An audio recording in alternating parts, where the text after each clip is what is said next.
اعوذ باللہ من الشیطان الرجیم بسم اللہ الرحمن الرحیم ربی اشرح لی صدری ویسر لی امری واحلل عقدۃ من لسانی یفقہوا قولی اللہم صلی علی محمد وعلی محمد وعجل فرجهم. السلام علیکم ورحمۃ اللہ وبرکاتہ. امید ہے آپ سب خیر و عافیت سے ہوں گے اور ماہ رمضان آپ سب کا بہت اچھا گزر رہا ہوگا. یہ اللہ کا مہینہ ہمارے پاس رحمتیں، برکتیں اور مغفرتیں لے کر آیا ہے. تو جیسا کہ کل بھی میں نے اپنی ویڈیو میں، اپنے لاسٹ والے ایپیسوڈ میں آپ کو کہا تھا کہ یہ مہینہ اللہ کی طرف سے ہم سب پہ بہت بڑی نعمت ہے. اس نے ہم پہ کرم کیا اور اس کا ہم شکر ادا کرتے ہیں کہ ایک اور رمضان ہمیں نصیب ہوا. تو جتنا بھی ہو سکے اس سفرے سے، اس دسترخوان پہ لگے جتنے بھی لوازمات ہیں ان سب سے مستفید ہوتے رہیں اور کوشش کیجیے اپنے ساتھ دوسروں کو بھی ساتھ لے کے چلیں اور ان کو بھی اپنے ساتھ نیکی کی طرف گامزن کیجیے تاکہ خداوند متعال آپ کے نصیب میں آپ کا جو ہے ثواب دگنا کر دے. ایک تو آپ اپنی آخرت سنوار رہے ہیں، دنیا سنوار رہے ہیں، اور دوسرے کو بھی نیکی کا جو ہے حکم دے رہے ہیں. تو اس طریقے سے اپنے جو ہے روزے کا ثواب اور اس کا جو اجر ہے وہ دگنا کرتے جائیے اور دوسروں کو بھی نیکی کا حکم دیتے جائیے. تو آج ہم جس موضوع پہ بات کریں گے وہ موضوع ہے کہ ماہ رمضان المبارک میں ہمارے اخلاق کیسا ہونا چاہیے. یعنی کیا کھانا پینا ترک کر دینا صرف اس کا نام ہی روزہ ہے، یا ہمارے کچھ عملی طور پہ، اخلاقی طور پہ ہمارے اعمال سے بھی جھلکنا چاہیے کہ ہم روزے دار ہیں، اللہ تعالیٰ کے مہمان ہیں. بہت ساری شرائط ہیں، بہت ساری اخلاقیات کی وہ جو پوائنٹس ہیں بیان کیے گئے ہیں. جیسے کہ امام جعفر صادق علیہ السلام فرماتے ہیں کہ روزہ صرف کھانا پینا ترک کر دینے کا نام نہیں ہے، بلکہ اس کی بہت سی اور شرائط ہیں. جیسے کہ ہم نے بتایا آپ کو کہ امام کا فرمان ہے کہ روزہ جو ہے وہ صرف کھانا پینا ترک کر دینے کا نام نہیں ہے، بلکہ یہ اخلاقیات کو، اپنی اخلاقیات کو درست رکھنے کا نام ہے. تو بہت ہی مفصل بیان ہے ڈاکٹر اسرار صاحب کا اور بہت ہی احسن طریقے سے بیان کرتے ہیں ڈاکٹر صاحب. ہم اپنی ویڈیوز میں ڈاکٹر صاحب کی بیان سناتے ہیں تاکہ ہر عام فہم انسان کو بھی ان کے بیان سمجھ آ جائے. تو چلے میرے ساتھ اسکرین پر ڈاکٹر صاحب کا بیان سنتے ہیں مل کے. آئیے چل. رمضان کا اصل میں جو پروگرام ہے، میں پہلے ذرا تمہیداً عرض کر دوں، یہ ہم صرف واقف ہیں روزہ دن کا اور رات کو 1 گھنٹے کی تراویح. یہ بہت بڑا مغالطہ ہے، بہت بڑا مغالطہ ہے، بہت بڑا مغالطہ ہے. روز اصل میں رمضان کا پروگرام کیا ہے؟ دن بھر کا روزہ اور رات کے اکثر حصے کو قرآن کے ساتھ لے کر جاگنا. لیکن حکمت خداوندی نے پہلے حصے کو تو فرض کیا ہے، دوسرے کو فرض نہیں کیا، اس کو ترغیب اور تشویق پر چھوڑ دیا ہے. لیکن اس کی جو اہمیت ہے میں چاہتا ہوں کہ پہلے اچھی طرح اس کو سمجھ لیں آپ.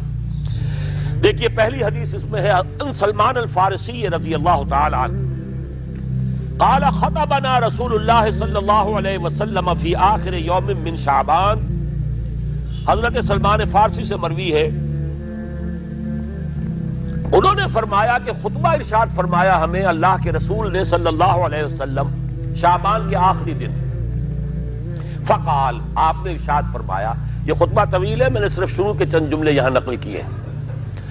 یا ایھا الناس قد اظلکم شہر عظیم، اے لوگوں تم پر ایک بہت عظمتوں والا مہینہ سایہ فگن ہو گیا ہے.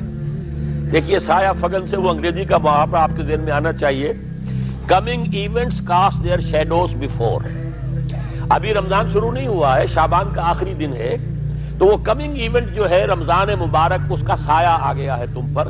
اس لیے حضور نے وہ لفظ استعمال کیا قد اظلکم، ظلال کہتے سائے کو. قد اظلکم شہر عظیم، بڑی عظمت والا مہینہ ہے. شہر مبارک، بہت برکت والا مہینہ ہے. شہر فیہ لیلۃ خیر من الف شہر، اس میں ایک رات وہ بھی ہے، وہ مہینہ جس میں ایک رات وہ بھی ہے جو 1000 مہینوں سے افضل ہے۔ انا انزلناہ فی لیلۃ القدر وما ادراک ما لیلۃ القدر لیلۃ القدر خیر من الف شہر۔ اب جو اگلے 2 جملے ہیں وہ نوٹ کیجئے، جعل اللہ صیامہ فریضۃ وقیام لیلہ تطوعا، اللہ نے ٹھہرایا ہے، قرار دیا ہے اس کا روزہ رکھنا تو فرض کے درجے میں، اور اس کی رات کا قیام تطوع کے درجے میں، اپنی مرضی پر، اپنی خواہش پر، نفل کے طور پر یہ تم پر لکھ دیا گیا ہے، لکھا تو گیا ہے، جعلہ تو ہے۔ مجعول کا جو پہلا مفعول ہے وہ کیا ہے؟ جعلہ کا مجعول اول کیا ہے؟ دن کا روزہ، اور مجعول ثانی کیا ہے؟ قیام لیلہ، رات کو کھڑا رہنا۔ اب یہ رات کا کھڑا رہنا اس کی کتنی مقدار ہوگی؟ کہاں سے معلوم کریں گے؟ قرآن سے۔ جب یہ لفظ آیا ہے سورہ مزمل میں، یا ایھا المزمل قم اللیل الا قلیلا نصفہ او انقص منہ قلیلا او زد علیہ ورتل القرآن ترتیلا، یہ معنی ہے اے لحاظ کمبل میں لپٹ کر لیٹنے والے، کھڑے رہا کرو رات کو سوائے اس کے تھوڑے سے حصے کے، یعنی آدھی رات یا اس میں تھوڑا سا کم کر لو، جسے پھر کہا مفسرین نے 1/3 رات کم سے کم، اور زد علیہ یا آدھی پر بھی کچھ زیادہ کرو، یہ 2/3 رات ہو گیا۔ ورتل القرآن ترتیلا، اور قرآن کو اتارا کرو تھوڑا تھوڑا تھوڑا، یہ ترتیل، تفعیل، تنزیل، جیسے قرآن تھوڑا تھوڑا محمد پر نازل ہوا صلی اللہ علیہ وسلم، ایسے ہی تھوڑا تھوڑا تھوڑا قرآن اپنے اندر اتارو، ہیمر اٹ ڈاؤن، اپنے ذہنوں میں اتارو، اپنے قلب میں اتارو۔ اس کے لیے رات کو کھڑے رہو، اور قیام اللیل کم سے کم 1/3 شب کے اوپر اطلاق ہوگا، اس سے کم پر تو اطلاق ہے ہی نہیں۔ اگلی حدیث پڑھیے، اور یہ ہے جو عام طور پر ہر مسجد میں بھی آج کل خوب یہ گونج رہی ہوگی، حدیث بیان ہوتی ہے، اس لیے کہ بخاری اور مسلم دونوں میں موجود ہے، متفق علیہ روایت ہے، اس سے اونچا تو درجہ سند کے اعتبار سے تو حدیث کا کوئی اور درجہ اس سے اونچا ہے نہیں۔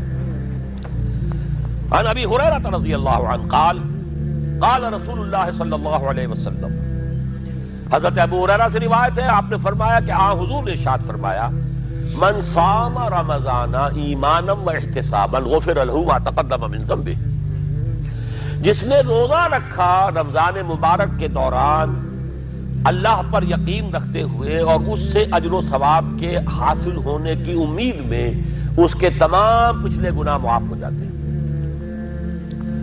وَمَنْ قَامَ رَمَضَانَ إِيمَانًا وَاحْتِسَابًا غُفِرَ لَهُ مَا تَقَدَّمَ مِنْ ذَنبِهِ، اور جو کھڑا رہا رمضان کے دوران، کھڑا رہا ہے، جیسے ساما، میں نے شروع میں آپ سے عرض کر دیا تھا، یہ مصدر ساما یصوم صومن، قام یقوم قیاما، ومن قام رمضان، جو کھڑا رہا رمضان کے دوران، پورے رمضان کے دوران کھڑا رہا، ایمان و احتسابا کی شرط پھر وہی ہے، غفر له ما تقدم من ذنبه، وہی اجر اس کا بھی ہے۔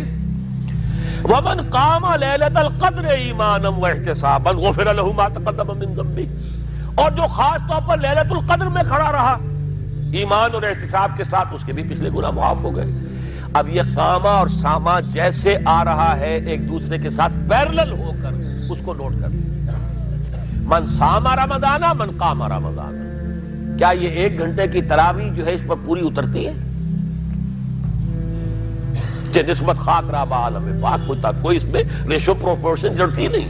اگلی حدیث بھی پڑھ لیجئے، یہ وہی آگے عبداللہ ابن عمرو بن العاص رضی اللہ تعالی عنہما، جن کے بارے میں میں نے عرض کیا تھا، بہت ہی زاہد منش، بڑے عابد، ہر روز روزہ اور پوری رات نماز پڑھتے تھے، وہ راوی ہیں اس کے۔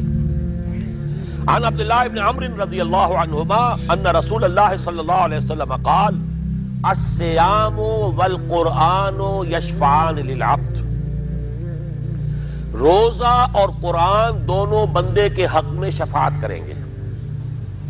یقول الصیام، روزہ یہ کہے گا، اے رب، اے پروردگار، انی منعتہ الطعام والشہوات بالنہار، میں نے تیرے اس بندے کو روکے رکھا کھانے پینے سے اور شہوت سے دن کے وقت، فشفعنی فی، میری وجہ سے روکا رہا، یہ کھانے کو اچھے سے اچھے جو ہے وہ موجود تھے کھانے، اور پینے کے لیے اعلیٰ سے اعلیٰ مشروب تھے، یہ رکا رہا۔ میری وجہ سے کہ روزہ رکھا ہوا تھا، اور جیسا میں نے کہا منکوحہ بیوی موجود تھی لیکن رکا رہا تھا، میں رکھا اس نے اپنے آپ کو میری وجہ سے، تو میری شفاعت اس کے حق میں قبول فرما۔ وَيَقُولُ الْقُرْآنُ، اور قرآن یہ کہے گا مَنَعْتُهُ النَّوْمَ بِاللَّيْلِ، میں نے اسے روکا رکھا رات کو سونے سے، فَشَفِّعْنِي فِيهِ، تو پروردگار میری شفاعت اس کے حق میں قبول فرما، فَيُشَفَّعَانِ، تو ان دونوں کی شفاعت قبول کی جائے گی۔ سوال یہ ہے کہ کیا روزہ 1 گھنٹے کا یا 2 گھنٹے کا ہے؟ تو یہ قیام جو ہے یہ 1 گھنٹے کا کیسے ہو گیا؟ تو میں نے پہلے کوسچن مارک آپ کے ذہن میں کھڑا کر دیا، اب جواب سنیے اس کا۔ جواب یہ ہے کہ اس کو اللہ تعالیٰ کی حکمت یہ تھی کہ اسے فرض نہ کیا جائے، اس کو معلوم ہے۔ عَلِمَ أَنَّ سَيَكُونُ مِنكُم مَّرْضَىٰ وَآخَرُونَ يَضْرِبُونَ فِي الْأَرْضِ يَبْتَغُونَ مِن فَضْلِ اللَّهِ وَآخَرُونَ، اللہ کے علم میں ہے میرے کچھ بندے ہوں گے بیچارے غریب مزدور، دن پر مشقت کریں گے، محنت کریں گے، وہ روزہ ہی رکھ لیں، بہت بڑی بات ہے، بہت بڑی بات ہے۔ رات بھر کا قیام کیسے کریں گے؟ 2/3 رات کیسے کھڑے رہیں گے؟ آدھی شب کیسے ممکن ہے؟ لہذا فرض نہیں کیا، حضور نے بھی فرض نہیں کیا، نہ اس کو آپ نے لازم کیا، نہ اس کے لیے وہ زوردار جو لوگوں سے کہا کہ ضرور پڑھو، چھوڑ دیا پڑھو، اور سب لوگ پڑھتے تھے اپنے طور پر۔ اب یہ کہ کوئی آدھی رات کھڑا ہے، کوئی 1/3 رات ہے، کوئی پوری رات ہے، تھے اللہ کے بندے۔ لیکن 3 دن حضور نے یہ باجماعت نماز پڑھا دی، لیکن پڑھائی ہے وہ تہجد کے وقت، یعنی لوگ رات کے وقت جو بھی ہے کھڑے ہیں، جاگ رہے ہیں، قرآن پڑھ رہے ہیں، لیکن یہ کہ خاص تہجد کے وقت آپ اپنے حجرے سے برآمد ہوئے تو لوگ جمع ہو گئے، آپ کے گرد جمع ہو گئے۔ آپ نے 3 دن یہ 8 رکعتیں جو تہجد کی حضور کی ہوتی تھی، وہ آپ نے 8 رکعتیں پڑھائیں باجماعت، لیکن وہ وقت تہجد کا تھا، یہ نوٹ کر لیجیے۔ چوتھے دن بھی صحابہ منتظر رہے، کیا حضور برآمد ہوں گے، تشریف لائیں گے؟ نہیں آ رہے حضور، تو کچھ کھنگار بھی رہے ہیں، کہیں پتہ نہیں حضور کہیں اونگ نہ آ گئی ہو تو ہماری آوازوں سے جاگ جائیں، پھر بھی نہیں آئے حضور۔ اگلے روز آپ نے فرمایا کہ میں جان بوجھ کر نہیں آیا، میں اگر یہ متواتر تمہیں پڑھاؤں گا تو یہ تم پر فرض ہو جائے گی۔ یہ ہے وہ رافت اور رحمت، بالمومنین رؤوف الرحیم، جو اللہ تعالیٰ کی شان ہے رحمان الرحیم ہونے کی، بالمومنین رؤوف الرحیم، یہ محمد الرسول اللہ کی ہے۔ تم پر یہ سختی جو ہے یہ تمہارے لیے قابل برداشت نہیں ہوگی، لہذا میں نے یہ 3 دن صرف پڑھائی ہے، اگر مسلسل پڑھاتا تو فرض ہو جاتی۔ یہاں تک تو ہے حکمت نبوی کا معاملہ، اب آیا حکمت صحابی یا حکمت خلیفہ راشد۔ یہی معاملہ رہا حضور کی حیات طیبہ کے دوران، یہی حضرت ابوبکر رضی اللہ تعالیٰ عنہ کی خلافت کے دوران، یہی حضرت عمر کا بھی ابتدائی دور۔ لیکن دور خلافت عمر فاروق کے دوران یہ واقعہ آیا کہ حضرت عمر داخل ہوئے مسجد میں، دیکھا رات کے وقت، ابھی کوئی باجماعت تراویح کا کوئی انتظام نہیں۔